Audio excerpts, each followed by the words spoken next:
Welcome back. सब बढ़िया चल रहा है ना? डायपोल के सारे वीडियोस देख लिया? अच्छा देखो, अब तक हमने डायपोल के बारे में सब कुछ जान लिया। आज हम उसको अप्लाई करेंगे, बिकॉज जब तक अप्लाई नहीं करेंगे ना तब तक 100% समझ नहीं आएगा। तो सबसे पहले इस क्वेश्चन को देखते हैं। क्वेश्चन क्या है मैं समझा देता हूँ। सो हमारे पास यहाँ पर दो चार्जेस है क्यू क्यू, और बीच में हमने एक डायपोल को प्लेस करके रखा। ऐसा दिख रहा है, वर्टिकली पॉइंटिंग वर्टिकली अपवर्ड्स एक डायपोल को प्लेस करके रखा। और चार्जेस से डायपोल का डिस्टेंस कितना? चार्जेस से डायपोल का डिस्टेंस है ए। क्वेश्चन ये पूछ रहा है कि ये बताओ what is the force on the dipole due to the charges, right? Force on the dipole due to the charges. देखो अभी अगर मैं इस क्वेश्चन को सोचना चालू करूँ तो पहली बात तो ये कि डायपोल पे क्या फोर्स लग रहा है, इधर नेगेटिव चार्ज इधर एक पॉजिटिव चार्ज होगा। क्या चार्जेस है वो बताया नहीं, डिस्टेंस कितना है वो बताया नहीं, सिर्फ पी दिया है, करेक्ट? तो हम ये नहीं निकाल के कि क्यू पी पे कितना फोर्स लगा रहा है, हम ये तो निकाल सकते हैं कि पी क्यू पे कितना फोर्स लगा रहा है। Is that clear? And by newton's third law दोनों का मैग्नीट्यूड क्या होगा? सेम ही होगा, राइट? तो हम यहां पर क्या करेंगे, we shall find out the force exerted by P on Q. And अगर ध्यान से देखोगे ये जो चार्ज है this is located on the equatorial position of P. Is that clear? ये जो चार्ज है this is located on the equatorial position of P. That means इस चार्ज पे भी फोर्स किस तरफ लगेगा? पी वेक्टर अगर इस तरफ है तो फोर्स इस तरफ लगेगा, और उसका वैल्यू कितना होगा? Q into E. What is E? Is the electric field produce by this P at this point. ठीक है, वो मैं बाद में लिख के दूंगा। सिमिलरली इस P के कारण इस Q पे कितना फोर्स लगेगा? P अगर इधर है तो फोर्स इस तरफ लग रहा होगा, and in this case this is equal to what? Q into E. Is that clear? आया समझ में? So by newton's third law अगर इसने इस पे QE नीचे लगाया तो ये भी इस पे QE लगाएगा ऊपर की तरफ। तो इस पे एक लग रहा है QE ऊपर की तरफ, ऐसे लिख देते हैं, दिस इज QE। सिमिलरली इसने इस पे अगर QE नीचे लगाया तो ये भी इस पे QE लगाएगा ऊपर की तरफ, तो इस पे और एक फोर्स आ गया ऐसा, that is QE। Is that clear? Okay, so what is the net force on the dipole in this case? The net force on the dipole in this case is equal to 2 times of QE. And what is E in this case? What is E in this case? What is E? Is the value of electric field produced by the dipole at a point on its equatorial line which is at a distance of A. और formula क्या था? Kp by r cube। याद है? Kp by r cube। r is the distance था, r नहीं लिखेंगे इस बार, क्या लिखेंगे? Kp by a cube। बस यही है answer, 2q into E Kp by a cube। बहुत सिंपल सा प्रॉब्लम है। आई होप सो तुमको समझ में आया।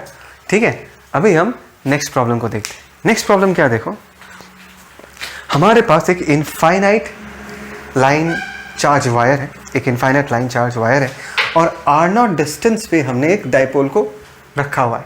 आर नॉट डिस्टेंस पे, आर नॉट के अलोंग एक डायपोल को रखा हुआ है, negative positive, given as P vector. ठीक है, इसका चार्ज डेंसिटी लेट अस से होगा लैम्डा कूलम पर मीटर। ये मान लेते हैं इसका डायपोल मोमेंट P है, आर नॉट डिस्टेंस है। तो भी हमको ये बताना है कि इस इलेक्ट्रिक इस लाइन चार्ज के लिए इस डायपोल पे रिजल्टेंट फोर्स कितना लग रहा है। Is that clear? उस लाइन चार्ज के कारण उस डायपोल पे रिजल्टेंट फोर्स कितना लग रहा है। सो सोचो, and what is the first thing that should come to your head? The first thing that should come to your head is that कि सर एक लाइन चार्ज जो फील्ड प्रोड्यूस करता है, एक लाइन चार्ज जो field produce करता है उसका फॉर्मूला है lambda by 2 pi epsilon naught into R. R is the distance from the line charge. And sir अगर मैं नेगेटिव चार्ज और पॉजिटिव चार्ज के बारे में देखूँ, this two charges are placed at different distances from this wire. These two charges are placed at different distances from the wire. Secondly, अगर मैं इस फॉर्मूला को देखूँ, इससे मैं ये भी कह सकता हूँ कि इसका फील्ड जो है वो यूनिफॉर्म तो है नहीं। The field is not uniform because वो आर के ऊपर डिपेंडेंट है। मैं वायर से जितना दूर जाऊँगा इलेक्ट्रिक फील्ड का वैल्यू उतना डिक्रीज करेगा। दैट मीन्स सीधा सीधा हम ये कह सकते हैं कि जो डायपोल है, the dipole is basically placed in a region of non uniform electric field. याद आया कुछ? मैं फिर से कह रहा हूँ, ये जो डायपोल है that is placed in a region of non uniform electric field. और नॉन यूनिफॉर्म इलेक्ट्रिक फील्ड में अगर डायपोल रखा जाता है उसमें हम फोर्स कैसे निकालते हैं? एक स्ट्रेट फॉरवर्ड फॉर्मूला है, मैंने कल डिराइव किया था। And the magnitude is mod of F is equal to P into D E by, इस बार मैं डी आर लिखूंगा। मैंने D E by D R क्यों लिखा? Because field in this case is varying along R axis. ठीक है। In fact ये बोलना सही नहीं है, मुझे ये बोलना चाहिए कि डाइपोल किसका अलॉन्ग है, डाइपोल आर के अलॉन्ग है, तो फील्ड का वेरिएशन भी हम किसके अलॉन्ग स्टडी करेंगे, फील्ड का वेरिएशन भी हम आर के अलॉन्ग ही स्टडी करेंगे। Is that clear? ओके, तो फटाफट हम लोग डी बाई डी आर निकाल लेते हैं। डी बाई डी आर क्या होगा in this case, D E by D R यहाँ निकाल लेता हूँ। D E by D R in this case is lambda pi 2 pi epsilon naught, ऐसा रहेगा। D D R of 1 by race minus 1 by R square, so this is minus 1 by R square. तो यहाँ पर अगर मैं put कर दूंगा तो क्या होगा, this is P into D E by D are, सिर्फ इसका मैग्नीट्यूड पुट करते हैं, that is lambda by 2 pi epsilon not into r square.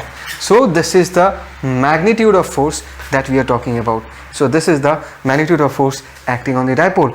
अभी मैंने पहले भी बताया था कि इस जगह पर इस लाइन चार्ज के लिए फील्ड जो होगा वो इस तरफ होगा, और हमको ये पता है कि अगर p vector and e vector are along the same direction, then the dipole will always be pulled towards a stronger field. In this case देखो definitely negative charge is closer to the line charge, तो इस पे जो force लगेगा that will be a stronger force, इस पे जो force लगेगा F dash for example that will be a weaker force. So पूरा डाइपोल अभी किस तरफ अट्रैक्ट होगा, this whole dipole will be attracted towards the line charge. Is that clear? Towards the stronger field.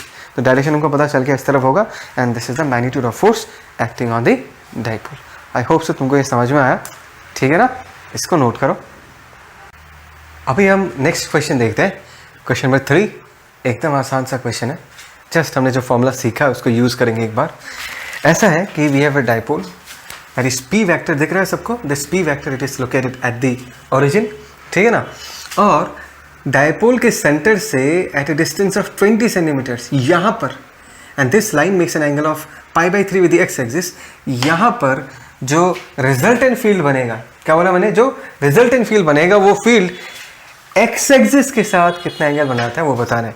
Find the angle made by the resultant electric field along x axis. Is that clear? याद है इसका technique? इसमें हमने क्या करते थे, इसमें हम पी वेक्टर को रिजॉल्व कर देते थे। पी वेक्टर के एक कंपोनेंट इस तरफ आएगा, उसके कारण इलेक्ट्रिक फील्ड तो उसी डायरेक्शन में आएगा, इसके कारण electric field will come along this direction, this is E1। और P वेक्टर का जो दूसरा कंपोनेंट होगा that will be perpendicular to the line OP, और इस P के कंपोनेंट के लिए जो फील्ड बनेगा that will be opposite to the direction of P and it will be along this direction. So this will be the other vector E2 vector. Is that clear? याद है ना, पढ़ाया था P के कंपोनेंट ये, इसके लिए वो पॉइंट एक्सियल है तो E1 ऐसे हो जाएगा, और दूसरा कंपोनेंट ऐसा, इसके लिए P वाला पॉइंट इक्वेटोरियल पॉइंट है तो उस पे जो इलेक्ट्रिक फील्ड बनेगा it will be opposite to this vector, ऐसा हो गया E2, ठीक है ना? तो लेट अस से रिजल्टेंट तो बनाना यहाँ पर थोड़ा मुश्किल हो रहा है, बट फिर भी बनाते हैं। लेट अस से ये कुछ रिजल्टेंट बनेगा, this black one is the resultant, let us say this is E vector, and let us say ये कितना एंगल बनाता है, दिस इज फाई एंगल, ठीक है ना? आई होप सो तुमको वीडियो में दिख रहा है, दिस इज फाई एंगल, ठीक है ना? This is phi angle. लेकिन मुझे चाहिए कि ये जो ब्लैक कलर का इलेक्ट्रिक फील्ड दिख रहा है, ये ब्लैक कलर का इलेक्ट्रिक फील्ड ये हॉरिजॉन्टल या एक्स एक्सिस के साथ कितना एंगल बनाता है। ये अगर फाई है, ध्यान से देखो, ये अगर पाई बाई 3 है तो ये भी क्या हो जाएगा, this will also be in this case equal to what, pi by 3। Is that clear? अगर वो फाई है तो ये पाई बाई 3, ये भी पाई by 3, corresponding angles. That means जो एंगल बनेगा, जिस एंगल के बारे में ये लोग पूछ रहे हैं, that angle is actually equal to phi plus pi by 3। Phi क्या होगा, दैट इज, अगर तुमको याद है ये जो फाई था, फाई ये जो रिजल्टेंट E1 वेक्टर के साथ एंगल बनाता है तो उसका फॉर्मूला था tan phi is half of tan theta. Theta मतलब ये वाला angle, this angle is theta. I think so, याद है ना ये सब formulas? So tan phi is equal to half of tan theta. In this case, half of tan theta is half of tan 60, and tan 60 is what, root 3. So this is root 3 by 2. तो phi का value हम लोग क्या लिख सकते हैं, tan inverse of root 3 by 2. तो phi की जगह हम लोग क्या लिख देंगे, it is tan inverse of root 3 by 2 plus इसका दूसरा साथी pi by 3. So this is the final angle made by the resultant electric field with the x-axis. एकदम सिंपल, जो फॉर्मूला सीखा था उसी को सिर्फ यूज़ किया, ठीक है? ये तो समझ में आ गया होगा, आई नो दैट। नाउ अभी हम इस क्वेश्चन पे फोकस लाते हैं। नाइस क्वेश्चन, ध्यान से सुनना। तुमको क्या दिख रहा है, तुमको जो ये गोल सा चीज दिख रहा है, this is a non conducting ring.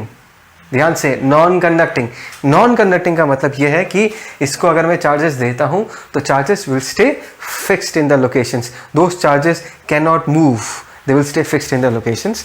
So this is a non conducting ring. इसका मास m दिया हुआ है, इसका रेडियस r दिया हुआ है, और हमने क्या किया, आधे पेरीफेरी पे नेगेटिव चार्ज को डाला, आधे पेरीफेरी पे पॉजिटिव चार्ज को डाला, और दोनों का क्वांटिटी सेम रखा, -q + q। Is that clear? समझ में आया? ये हो गया रिंग का वर्टिकल डायमीटर, ये हो गया रिंग का हॉरिजॉन्टल डायमीटर। एंड हमने क्या किया, along the x axis we pass a uniform electric field, जो मैंने ग्रीन लाइन से शो किया, right? We pass a uniform electric field along the X direction. ठीक आए समझ में? तो क्वेश्चन क्या है सर? क्वेश्चन ये है कि अगर मैं इस रिंग को पकड़ता हूं, दिख रहा है रिंग को पकड़ा मैंने, थोड़ा सा इसे टिल्ट किया, फिर छोड़ दिया, तो रिंग क्या करता है, रिंग स्टार्ट्स ऑसिलेटिंग। रिंग क्या करता है, रिंग स्टार्ट्स ऑसिलेटिंग। उसका टाइम पीरियड पूछा गया है, ठीक है ना? डरो मत, बहुत आसान क्वेश्चन है, वेरी इजी क्वेश्चन, सिर्फ सुनते जाओ।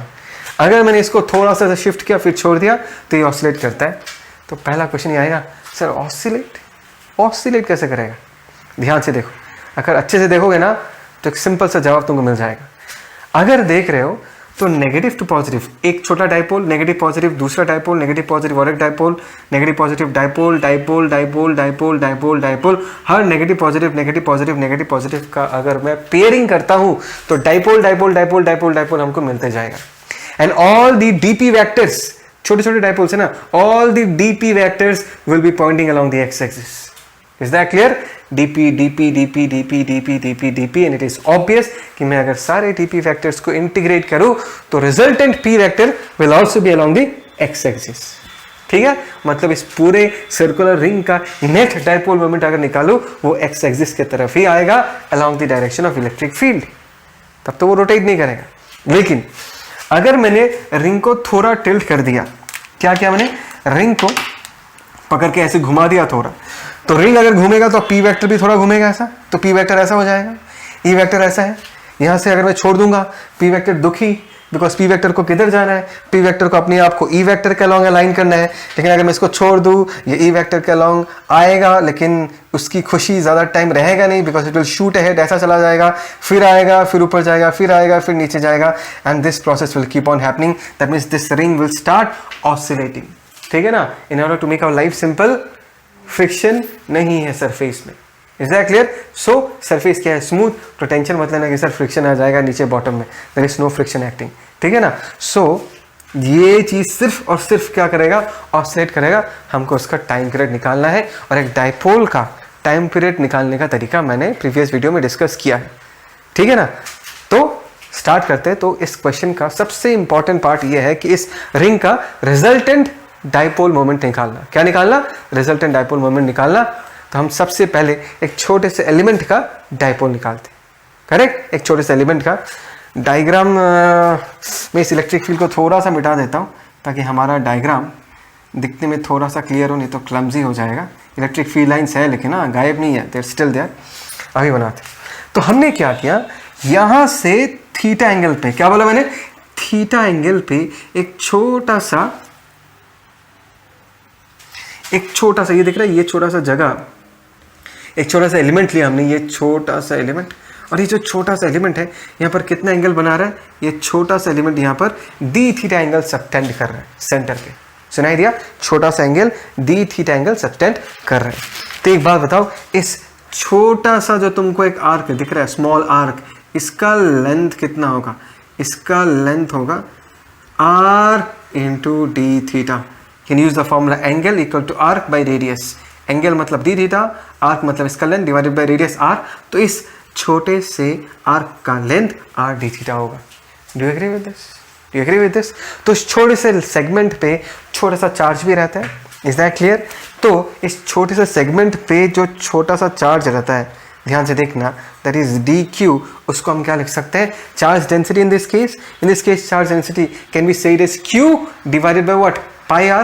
Q has been distributed over a length of what, pi R. ये हो गया चार्ज डेंसिटी इनटू इस छोटे से सेगमेंट का length. Come on, charge density into इस छोटे से सेगमेंट का लेंथ, एंड छोटे से सेगमेंट का लेंथ कितना है, r into D theta. So r gets cancelled. तो यहाँ पर हमको फाइनली क्या मिलेगा, q d theta divided by what, पाई.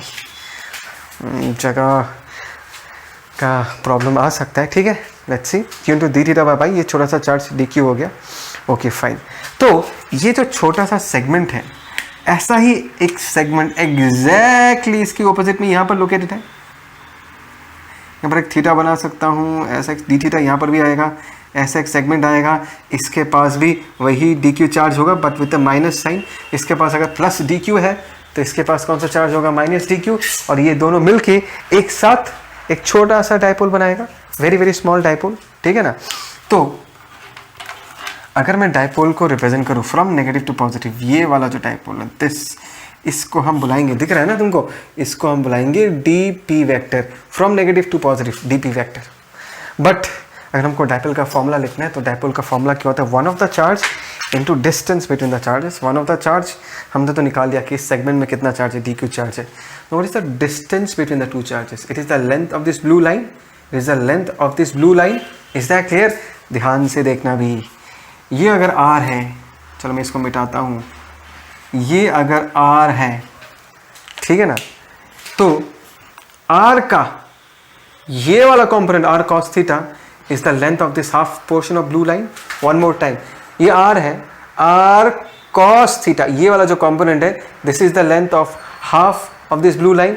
तो टोटल ब्लू लाइन का लेंथ कितना हो जाएगा, टोटल ब्लू लाइन का लेंथ हो जाएगा r cos theta plus r cos theta, that is 2r cos theta, ठीक है ना. So length of this dipole in this case is 2r cos theta. चलो मैं लिख के रखता हूँ, length of dipole in this case is 2r cos theta.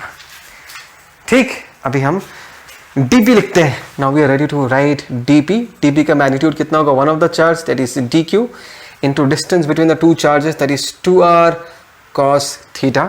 dp के जगह हम लोग क्या लिख सकते हैं, सॉरी dq के जगह हम क्या लिख सकते हैं, q d theta divided by pi into 2r cos theta. I hope so तुमको दिखाई दे रहा है, ठीक है ना. ये हमने dp निकाल लिया. तो अगर हमको टोटल डायपोल मोमेंट निकालना है तो हम इसको इंटीग्रेट करेंगे. और लिमिट्स क्या होगा, देखो लिमिट्स क्या होगा, लिमिट्स कहाँ से कहाँ तक, it's very very important.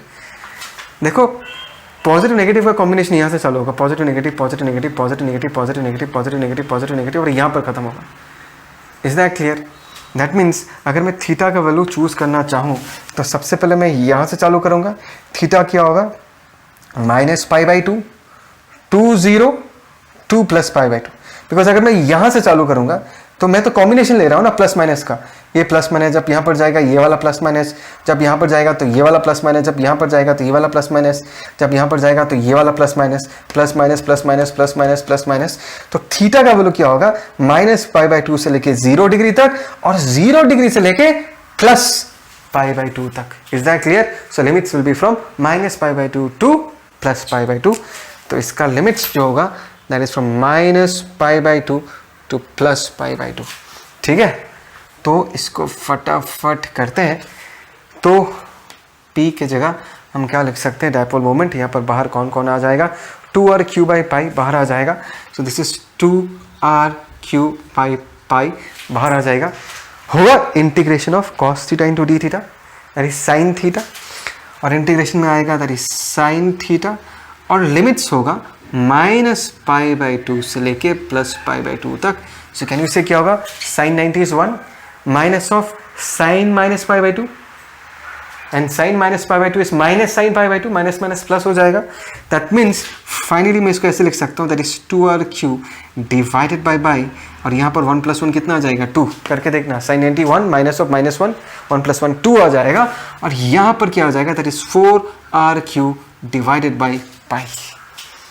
Is that clear? पक्का समझ में आया? तो हमने P निकाल दिया. यही था इस क्वेश्चन का मोस्ट इंपॉर्टेंट पार्ट, P निकालना था. P आ गया ना, उसके बाद जस्ट छोटा सा कैलकुलेशन बाकी है. जगह तो है नहीं, तो तुमको इसको कॉपी करना, अच्छे से कॉपी करो इसको, पॉज करके मैं इसको मिटा के फिर यहाँ पर बनाता हूँ. ठीक है ना, वहाँ तक क्लियर है? इसको मिटा रहा हूँ।